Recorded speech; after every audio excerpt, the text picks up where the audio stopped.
The Philly suburbs gave buyers a gift in 2026, and most of you don't know about it yet. 3 popular towns just flipped from competition to negotiation in 6 months. 5 others didn't. They kept their bidding wars running. Which side you buy on changes how much you pay. I'm Jim Stevenson, a realtor here in the Philadelphia suburbs, and I just ran the numbers on every closed sale in Bucks and Montgomery Counties for the last 12 months to figure out which towns you'll need to fight for in 2026 and which ones you can actually negotiate in. Here's the thing about the 2026 market. The headlines are still telling you it's a seller's market.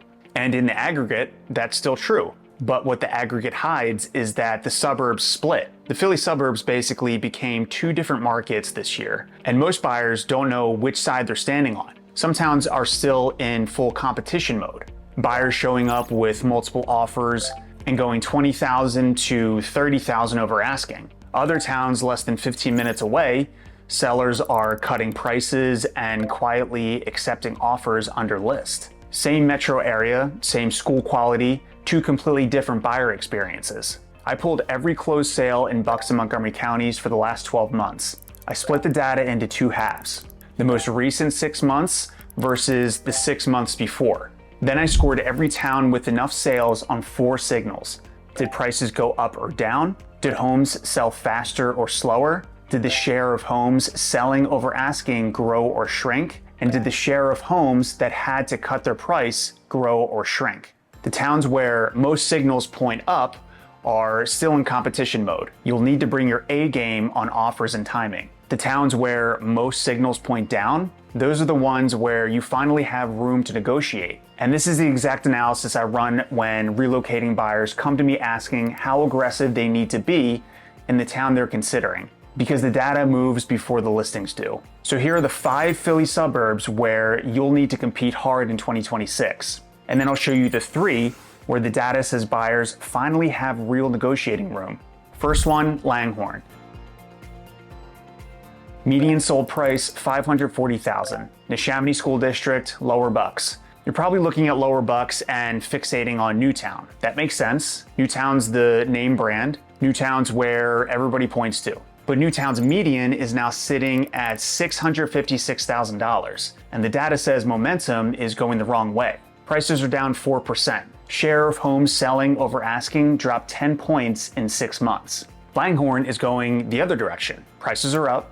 Days on market dropped from 8 days to 6. The share of homes selling over asking jumped 5 points. Over half of every closed sale in Langhorne went over the asking price. And here's the quick math. $540,000 versus $656,000.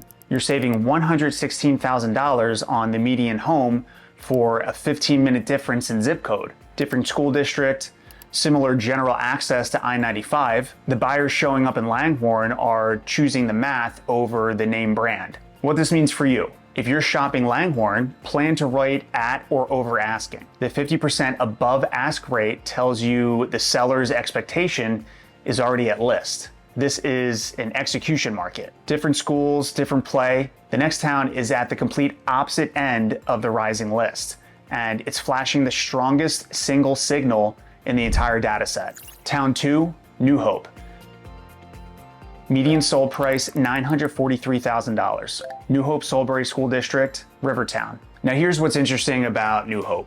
Days on market is 10. That's longer than most of the rising towns on this list. So you might look at that number and assume the luxury market is cooling. The opposite is happening. The luxury market always moves slower. What you want to watch is what happens to the houses that do sell. And in New Hope, the share of homes that had to cut their asking price dropped from 15% to 6% in 6 months. That's the biggest improvement on this list in any town in either direction. What that means is sellers in New Hope stopped over asking. They're now pricing right, and buyers are paying close to what they list at. And here's the number that explains why. In New Hope, over half of every closed sale was a cash purchase, 54%. When half the buyer pool doesn't care what mortgage rates do, the luxury slowdown everyone keeps talking about just doesn't reach the town. What this means for you: the luxury slowdown people are talking about in 2026 isn't happening in New Hope. Sellers are pricing it right and getting it. Your negotiation room here is on closing terms more than asking price.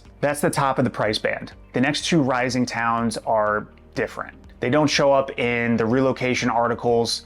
Most buyers wouldn't put them on the map, but the data signal in both is some of the cleanest in the entire region. And if any of this is raising questions about your own search, book a call using the link in the description. No pressure, no obligation. Even if you're in pure research mode and you just want to know whether the Philly suburbs make sense for your move at all, I'm more than happy to point you in the right direction. Or grab my free Philadelphia suburbs relocation guide using the QR code on screen. Here's the first one, Sellersville.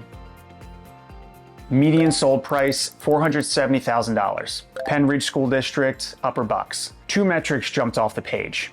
Days on market dropped from 15 days to 9 in the recent half of the year. 6 days. That's the biggest velocity improvement of any town in this analysis. And the share of homes selling over asking jumped 11 points. The headline price is actually slightly down, about 2%. But the velocity is the leading indicator. What that means is buyers showed up hard. They moved fast and paid over asking more than they did 6 months ago. That's a town heating up at the entry price point, where prices catch up later. What this means for you: if you're an early move-up buyer in your 30s and you've been ignoring Upper Bucks because it's not Doylestown, the data is telling you to look again. Get pre-approved before you tour. Expect competition. Town 4, Schwenksville. Median sold price, $455,000. Perkiomen Valley School District. Most relocating buyers have never been there, but the data tells a story. Prices up almost 10% year over year. Days on market dropped from 10 to 8. Share of homes selling over asking went up. Share of homes that had to cut their price went down. All 4 signals pointing the same direction. That's rare. Out of every town in the data, only 3 towns had every single metric improve in the recent 6 months. Schwenksville is one of them. What this means for you: you're 45 minutes from Center City, you're far from a SEPTA station, the buyers showing up here are remote workers and growing families paying for school district and price point. If you fit that profile, you're competing with people who don't need to commute. Make peace with that before you fall in love with the area. Last rising town, Ardmore.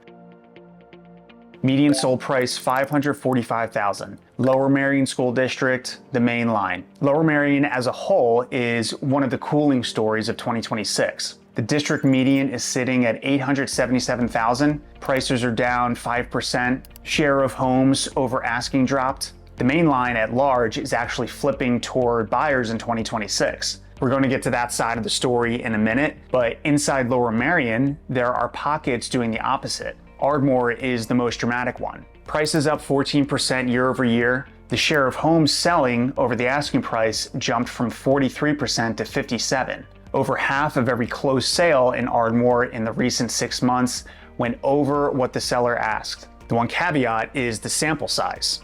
Ardmore only closed 79 sales in 12 months, so the data is a little noisier than the bigger towns, but every metric points the same direction. And here's why. Bryn Mawr's median is now $1.375 million. Wynwood is $862,000. Buyers who wanted Lower Merion School District at the entry price are flooding into Ardmore because it's the last place in the district where you can get a starter home under $600,000.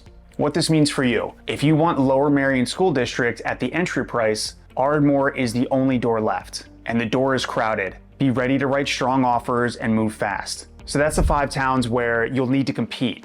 Now the other side, 3 towns where the data finally gave buyers room to breathe. And these are towns most relocating buyers actively put on their lists. First one, Jenkintown. Median sold price, $495,000.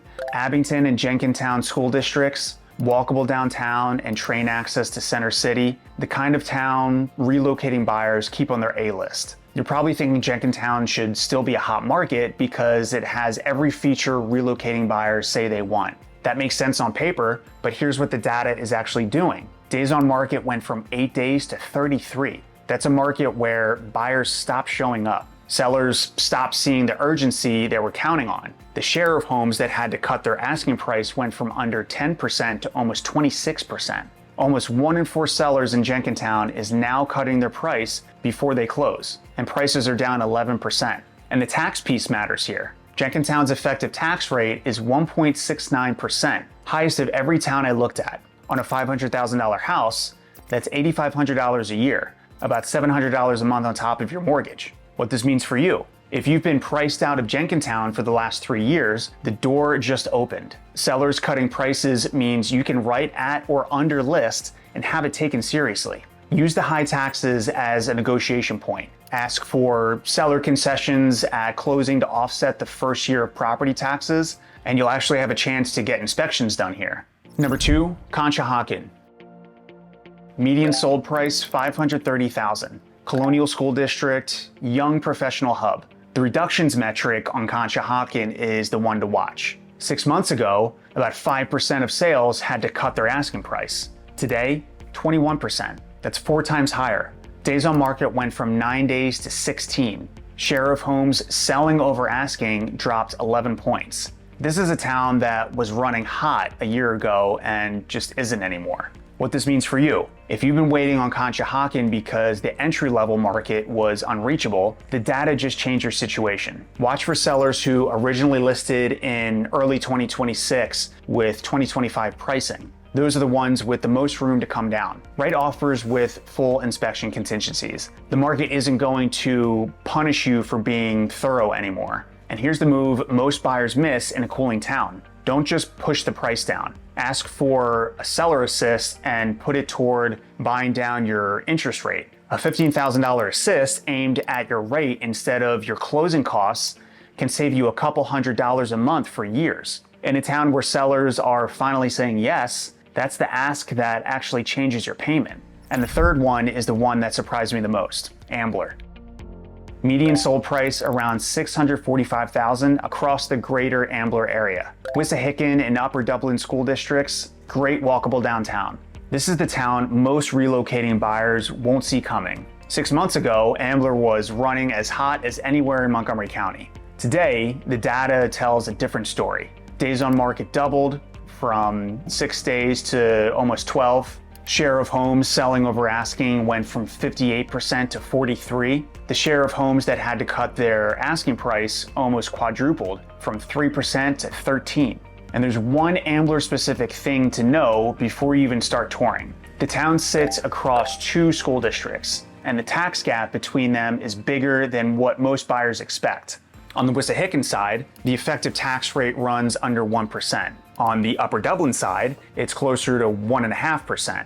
On a $600,000 house, that's roughly $260 a month every month for the same town name on the same mailbox. Know which side of that line you're shopping before you fall for a house. What this means for you: if you've been pre-approved for Ambler and you've been holding off because you didn't think you could win an offer, the math just changed. You've got room to write at list, keep your inspection contingency, ask for closing terms, and actually negotiate.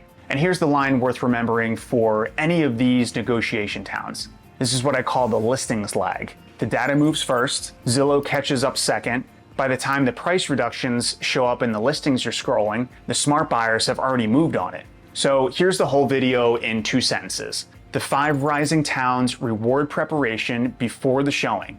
The 3 cooling towns reward patience after it. Get those backwards and you either lose a house you actually wanted or you overpay for one you didn't have to. So now you know which Philly suburbs still make you fight and which 3 finally give you room to negotiate. But here's what most relocating buyers miss once they land on a town like Ambler. The price and the taxes are the part you can see coming. There's something in Ambler's actual history that catches a lot of buyers completely off guard, and it doesn't come up until they're already deep into the process. Watch this video next because I'll break down what your money actually buys you across the borough and the surrounding townships, plus the one piece of the town's past that makes some families walk away even when the numbers work.